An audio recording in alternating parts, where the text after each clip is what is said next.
Just with the talk about the dangers of dog poo. So before I say anything else, this is a great. I'm very happy to see it.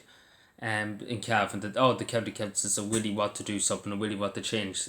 Bringing heftier laws for people who don't pick up after the dogs and things like that. So it's great to see because I've been going on for donkey's years about it, and not much was cared about, So thankfully, something hopefully something be changed. But there's a huge atmosphere around the local townies here in Cavan to do something to interfere in some kind of way and stop these people from being causing hassle, just causing chaos in the community, and just being irresponsible. That's just pure and simple.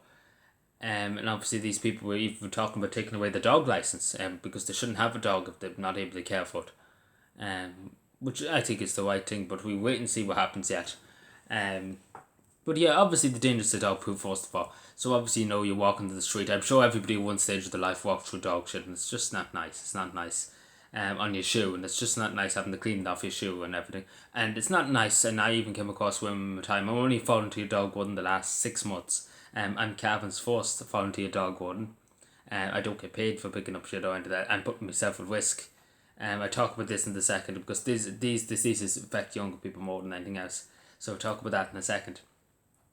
But yeah, it's a disgrace. Like I know a woman who has to bring a younger child, and she had it in the buggy, right? And you can't, a buggy with a child, and you can't really just be going around throwing it here, there, and everywhere onto the roads, things like that. You have to go straight through the dog shit and the footpath. Because a woman can't be going around killing herself, pushing it onto the road, and then trying to get it back on the footpath. That's senseless. Um, and obviously, I've seen that woman in particular. Her house had carpet in it, and just full of shit. Like it's honestly just full of shit because she it's hard to it's difficult. It's difficult. But as I said to that woman at the time, she did get the cat. Thankfully, the council did give her funding for to clean up her, because again it wasn't her fault. It's the local tax. That's why you pay your road tax and you pay your property tax, cow insurance, cow tax and road tax and everything like that. Goes to the local townies, and that's going towards the community. So shouldn't be there in the first place. But anyway, so the dangers, as I said, you could get obviously disease. You can get really anything off dog shit. You can get really any disease depending on if a dog has a disease. You can get it off them, depending on how bad it is. But yeah, so you can get ringworm or Taiwan hookworm. So I explained this. Where was my phone gone? But yeah, I think I had one of these about 3 weeks ago, maybe 4 or 5 weeks ago. Was it even? It could have been 6 weeks ago. A few weeks ago, but it might have been in December. I wasn't feeling the best, and I think it was something to do with either something of one of these kind of diseases, or worms kind of that are in the dog poo. So the one that's the worst out of these three, is the ringworm. It's supposed to be. It's very contagious. It's for animals. It's not too contagious, but it's in the dog shit. And obviously, but how to put it? It goes in. It's not there straight away unless the dog's sick, but it's there after a while of living an hour or two. The worm. It's kind of like spaghetti. I'll show you a picture of it. Here. So it's just kind of like the spaghetti. If you use the microscope, you see that's just basically what it is. That's the worm kind of yolk. So ringworm, it's in the dog poo.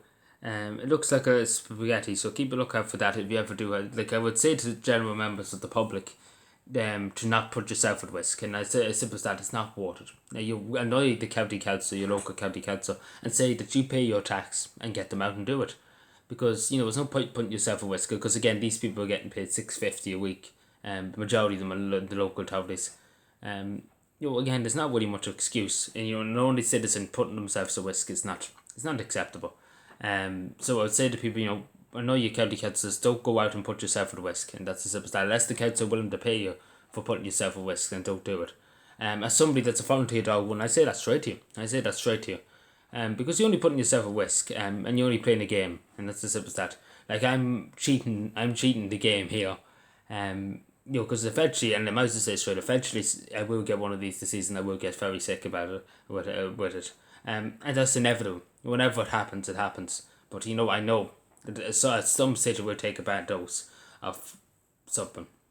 That's inevitable, and I have to say straight to people, and I'm expecting it. I really am expecting it any day. And I'm ready for it. I really am ready for it whenever it comes. So, tapeworm. Um, so it's uh, so it's 6 inches long. Like, I don't know much about tapeworm. I know a lot about wingworm. Because I thought I had that a few weeks ago, 6 weeks ago, and I had to look up a few things about it because I didn't know. Would you believe I never took a health and safety course for picking up dogs and things like that? Because it is dangerous. It's not an easy job. It's not a safe job for an only member of the public. Well, I do have an experience in the local authorities. But again, I went in blind. And I went in blind. And I'm sure when people remember me saying that I started this volunteer dog warden, I went in blind. I might as well say straight I went in blind. It's not the nicest job, but again, at the end of the day, I feel, again, some people, I often see people looking down on me on the street and things like that. But again, these would be the type of people that will come to you crying if they had dog shit on the car, dog shit on the shoes or anything like that. And it's just saving them, and it's making the community a lot more nicer. Me going out of my way to pick up dog shit, making it more nicer for people to walk and they don't have to look at the dog shit, things like that. A lot more clean, a lot more bit of respectful too. But again, I just say to people, you ever come across anybody picking up dog shit as a dog warden or things like that, you should have the highest respect because they're putting themselves at risk, and acknowledge that really. What I'm trying to say. But yeah, so yeah, then there's a hookworm. Like these are like I show you as I said about the biscotti. The hookworm is the bottom one. So I leave this as the what they call it, the thumbnail in the video. I'm a bit sleepy. Hookworms are about 1/8 inches long. Can attach to interleaving diarrhea and using signs of hookworm in your dog. So yeah, hookworm too, but the most dangerous, and I might say straight, is the roundworm. That's what I say straight. That's the most common, and it's the more deadly, and especially in young people, it is extremely bad. And I don't want to say, look what I'm doing, this, that. I'm not. It's not about that. It's about I'm just saying to people, and I'm saying this straight as somebody that's a volunteer dog, but I'm telling you straight. Don't go there. Let the local authorities do. That's what you pay your taxes for. Make them do it. But again, if you're going around with your dog, you have a responsibility to pick it up yourself because it is fine. And I tell you straight to people, it's fine as soon as the dog shits right on the ground. That's just putting it straight. It's fine. There's no diseases on it straight away. It's if you leave a lion for an hour or two, or even 3 or 4, the bacteria starts to form in it, and the worms start to end up there. So, again, I just say it's straight away. If you pick it up straight away after your dog, that's the thing. That's why we have such a big issue with it, I suppose, because again, there's a majority of people in local authorities here. They utterly refuse, point blank, to lift it up. They're not going to put themselves at risk, and I understand that. And I'm not saying they should put themselves at risk, because they do have a family, they have a life, and you can get very, very sick with these worms, which is always something I expected. And it's simple as that. Now, as I said there a few minutes ago, any day now I expect to have a very bad dose of this and not be able to move for the rest of my life or whatever, because it can cause untold damage to young people. So obviously, it's just a game. It's just a waiting game. How long more can I go until someone hits me? Because again, as I said, the disease in the dog. Again, it takes a while. It's not straight away. The bacteria is not straight away there. It takes time. It takes time to form. But again, like I lifted dog shit, I might say straight. I lifted dog shit that was probably there since God was a ghost, and no joke about that. There was one instant that I had to go to another town actually in Ballyhairs. But this dog shit's probably there, I estimated, about 15 years. Not the best. If you think about that for a second, like I have a scoop, but if you think about that for a second, you think about how long that's lying there. Because again, it looked like it was just full of bacteria. And I say if I got a microscope, like if I ever have a microscope or things like that, we have a look at it. I won't touch obviously, but we have a look with the microscope, and I might record it just to show you, because you probably can see, especially if it's lying that long, you can see the bacteria probably lying on it. And that's obviously extremely dangerous. And obviously, if you walk into that, for example, you bring them into your house, you bring in the bacteria into your house, or even if God forbid a child, because children are curious and they put it up, because I have seen it happen. And obviously too, the other thing too, I used to wear a mask when doing this, and that used to be my only protection, because again, these worms can go into your lungs, can crawl up your arm and go into your lungs, which obviously my lungs are already fucked anyway. Because it's just full of stuff of roads. When I'm sweeping the roads during the summertime, you get dust coming off the lorries into your lungs, because I wear no protective mask or anything like that. My ears are clogged up with dust from the roads and things like that.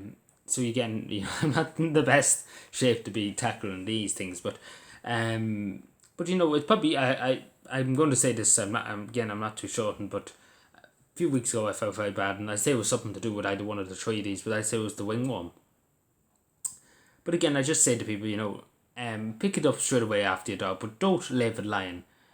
Like my estimate to be 3 hours after your dog shits on the ground, to pick it up immediately before them 3 hours, and not to leave it lying, because again, the longer you leave it lying, the more bacteria, the more worms will be in, the more the more it will cause diseases and cause harm.